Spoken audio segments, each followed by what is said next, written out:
कुरान पाक पढ़ाया करते थे। एक बार आप रहमतुल्लाह अलैह अपने साथियों के साथ कुरान पाक की तिलावत कर रहे थे। शागिर्दों की एक जमात आपके पास बैठी हुई थी और सब कुरान सीखने लगे। यकदम आप रुके और कुछ देर खामोश हो गए। किसी की जुर्रत न होती थी कि आप रहमतुल्लाह अलैह से सवाल करें। कुछ ऐसा आपका रोबो दबदबा था।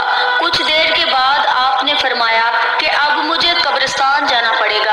साथियों ने अर्ज की, हजरत क्या मामला हुआ है? खुदा न खास्ता कोई फौत हो गया है? आप रहमतुल्लाह अलैह ने फरमाया, अभी फौत नहीं हुआ, बल्कि उनका विसाल बहुत साल पहले हो चुका है। अर्ज गुजार हुए, आप रहमतुल्लाह अलैह किसकी बात कर रहे हैं? आपने फरमाया, मेरे उस्ताद शेख हमाद रहमतुल्लाह अलैह की बात कर रहा हूँ। चलो मुझे उनकी कब्र पर जाना है। सब तैयार हो गए और आपके साथ कब्रिस्तान की तरफ बढ़ गए।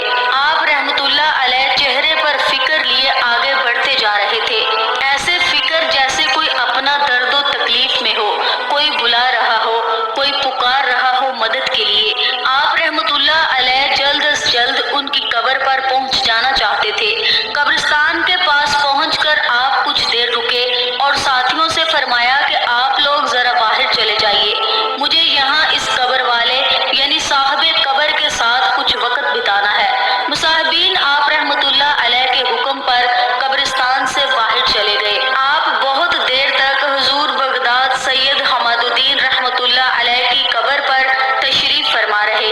ये राज तो अल्लाह पाक को मालूम था कि आखिर क्या गुफ्तगू की जा रही थी। जब आप रहमतुल्लाह अलैह को बहुत देर हो गई और कब्रिस्तान से बाहर न आए तो साथियों को परेशानी हुई कि इतना वक्त क्यों लग गया।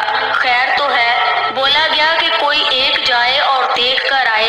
एक साथी आप रहमतुल्लाह अलैह को देखने गया।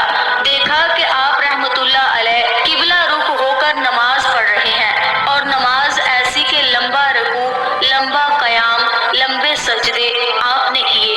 फिर आपने देखा कि आप रहमतुल्लाह अलैह सर झुकाए, आंखें बंद किए हुए दुआ कर रहे हैं। इस दुआ में इतनी ताकत थी कि अचानक एक करिश्मा हुआ कि शेख हमाद की कब्र के अंदर से नूर फूटने लगा, जिससे आसपास की सब कब्रें भी रोशन हो गई।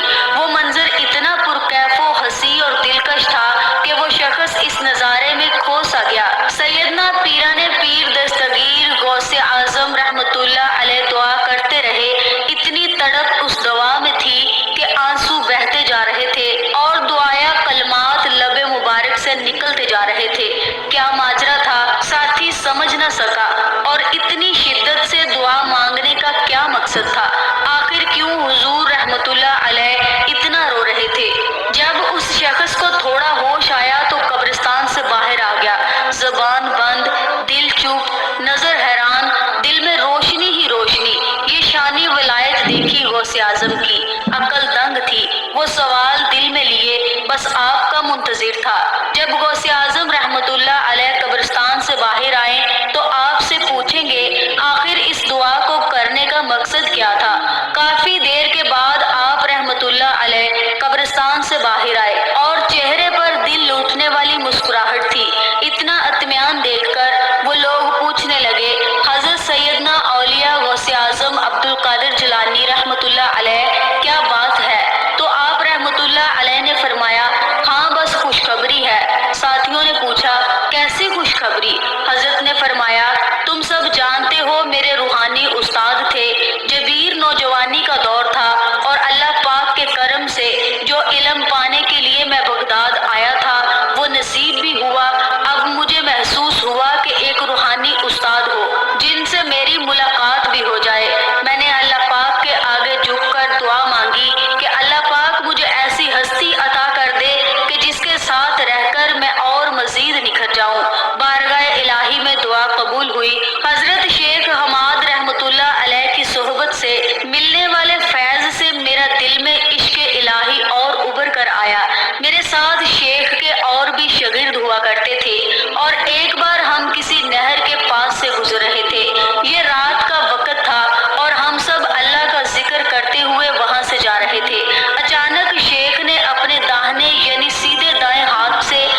امتحان لیا تھا۔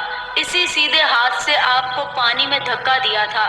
وہ پانی اتنا ٹھنڈا تھا کہ اس پانی میں کوئی گر کر فوت ہی ہو جاتا، اس کی موت ہو جاتی، لیکن آپ کی برداشت میں نے دیکھی۔ اس ٹھنڈے پانی میں گر کر کوئی بھی برداشت نہیں کر سکتا تھا اس کی ٹھنڈ کو، لیکن آپ کو اللہ پاک نے ایسی طاقت دی ہے کہ اس طاقت سے آپ نے اس ٹھنڈ کو برداشت کیا۔ پھر میرے بیٹے، نہ آپ نے کوئی بد دعا دی، نہ ہی کوئی آپ نے برے الفاظ کہے۔ آپ نے میرا ادب کیا میرے بیٹے، آپ نے مجھے کچھ نہ کہا، پر اللہ پاک اس سے ناراض ہو گیا۔ میرے ہر عمل کے بدلے میں اللہ تعالیٰ نے مجھے جنت کی نعمتیں عطا کی، جس کے لیے اس رب کریم کا جتنا شکر ادا کروں کم ہے۔ اور یہ ایک ہاتھ میرا یوں ہی رہ گیا، جس سے سخت سردی میں آپ رحمت اللہ علیہ کو تکلیف دی، ٹھنڈے پانی سے کپڑے گیلے کیے۔ آپ رحمت اللہ علیہ نے اس پر صبر کیا اور اللہ پاک کو یہ عمل بہت پسند آیا، لیکن میرا یہ عمل اللہ تعالیٰ نے مجھے اپنی رحمت سے جنت کا محل تو دے دیا، لیکن جس ہاتھ کو میں نے صرف آپ کا امتحان لینے کے لیے، آپ کی طاقت کو آزمانے کے لیے استعمال کیا، اور جس ہاتھ سے گستاخی ہوئی اس کو بے جان کر دیا گیا۔ اے عبد القادر جیلانی رحمت اللہ علیہ، اللہ پاک کے آپ محبوب ہیں، محبوب سبحانی ہیں، اور محبوب کو تکلیف دینے کی سزا مجھے مل گئی۔ اللہ پاک مجھے معاف کر دے، آپ کی ہر دعا قبول کی جاتی ہے۔ میں جانتا ہوں کہ آپ کی دعا میرے حق میں بھی قبول کی جائے گی۔ غوث اعظم فرمانے لگے کہ مجھے بہت دکھ ہوا کہ ان کا سیدھا ہاتھ میری وجہ سے ایسا ہو گیا ہے، جبکہ میں نے تو کوئی بد دعا نہ دی، نہ ہی ان کو کوسا، نہ ہی دل میں کوئی برائی رکھی۔ استاد کا احترام بہت ضروری ہے، یہ سب تربیت کا حصہ ہوتا ہے۔ اپنے استاد کو اس درد میں دیکھ کر مجھ سے برداشت نہ ہوا۔ کیسے برداشت ہوتا جب سامنے وہ شخص اتنا گہرا ہو؟ بس پھر میں نے ان کے لیے دعا کرنی شروع کر دی اور کہا، اے اللہ قادر مطلق، تیرے یہاں ہر شے کی قدرت ہے، تو چاہے تو کسی کو بھی دنیا کی بلائی عطا ہو جائے، تو چاہے تو جنت میں جگہ مل جائے۔ یا رب دو عالم، تو رحیم و کریم ہے، رب واحد ہے، ذوالجلال ہے، رب العالمین ہے۔ شیخ کو تو نے جنت کی سب نعمتیں دی، پھر یہ پتھر کا ہاتھ بھی نرم کر دے، تو ان کو صحیح کر دے۔ تجھے تیری کبریائی کا واسطہ، تیرا یہ عبد القادر تب تک تیری چوکھٹ سے نہیں ہٹے گا جب تک کہ تو اس عاجز بندے کی دعا سن نہ لے۔ انہوں نے میرا امتحان لینا چاہا تبھی ایسا کیا، مقصد تکلیف دینا نہیں تھا، ورنہ مجھ سے بہت محبت کرتے ہیں۔ رب تعالیٰ میں دعا مانگتا ہوں اور مجھے یقین ہے کہ تو میری دعا قبول کرتا ہے، اور آج بھی تو میری دعا سنے گا۔ جب میں دعا کر رہا تھا تو میرے ساتھ اولیاء کاملین بھی شامل ہونے لگے۔ وہ سب اپنی قبروں میں سوئے ہوئے تھے، لیکن سوتے ہوئے بھی ان کو میری آواز آ رہی تھی۔ سب میرے ساتھ اللہ پاک کی عظیم بارگاہ میں حاضر تھے، سب نے اپنی طرف سے دعا کی۔ یہ کوئی ایک دو کامل ولی نہیں تھے، بلکہ 5000 ولیوں نے دعا کی میرے ساتھ مل کر۔ جب میرے ساتھ وہ بھی دعا میں شریک تھے، جب 5000 ولیوں کی سفارش لگی، سب کی دعا پر فرشتے آمین کہتے رہے، تب جا کر اللہ ذوالجلال کے جلال میں کمی آئی۔ اس غفار اور جبار نے مالک و قدوس نے آخر دعا قبول کی۔ پھر کہیں جا کر شیخ صاحب کا دایاں ہاتھ اپنی پہلی والی حالت میں آ گیا۔ میں نے خود اپنی آنکھوں سے دیکھا کہ ان کا وہ ہاتھ جو پتھر کا تھا، جبکہ وہ ہل نہیں پا رہا تھا، اب وہ اپنی صحیح حالت میں آ کر ہل رہا تھا۔ ان کے چہرے پر نورانیت ہی نورانیت تھی۔ فرشتے ان کے آس پاس کھڑے تھے۔ جو محل ان کو ملا ہوا تھا، اس محل کو روشنیوں سے سجا دیا گیا۔ جن پتھروں کو کسی آنکھ نے آج تک نہیں دیکھا، وہ پتھر اس طرح چمک رہے تھے کہ کسی کی آنکھ نہیں کھل پاتی ان کی روشنی کو پا کر۔ پھر وہ میرے استاد رحمت اللہ علیہ کو ولیوں کا سردار بنایا ہے، اس میں کوئی شک نہیں۔ وہ ولی جو اس دنیا سے جا چکے ہیں، وہ ولی جو آنے والے ہیں، وہ سب آپ رحمت اللہ علیہ کی ولایت کاملہ کا اعتراف کرتے ہیں، وہ آپ کو سردار مانتے ہیں۔ وہ 5000 اولیاء کرام जिन्होंने आप के साथ मिलकर मेरे लिए दुआ की, वो सब आप रहमतुल्लाह अलैह की वजह से मेरे लिए दुआ करने आए। वो आपसे इतनी मोहब्बत करते हैं कि उन 5000 औलिया कराम ने अपनी कब्रों में बैठकर अल्लाह ताला से गिड़गिड़ा कर दुआ की, और ये सब आप रहमतुल्लाह अलैह की बरकत से हुआ है। और ये अमल कोई और नहीं कर सकता सिवाय आपके, क्योंकि अल्लाह ताला ने आपको कामिल वली बनाया है और आपके दिल को नरम किया हुआ है। इसके बाद मेरे साथी, तुमने ये मंजर देखा कि एक रोशनी हुई, बस रोशनी जो कब्र से निकली, आस पास की जितनी भी कब्रें थी सब पर से अजाब हट गया, सब बख्शे गए, और मेरे उस्ताद गुरामी को सब कब्र वाले मुबारकबाद देने आए हुए थे। अल्लाह पाक ने मायूस ना किया। बेशक अल्लाह ताला की जात बहुत बड़ी है। हम सब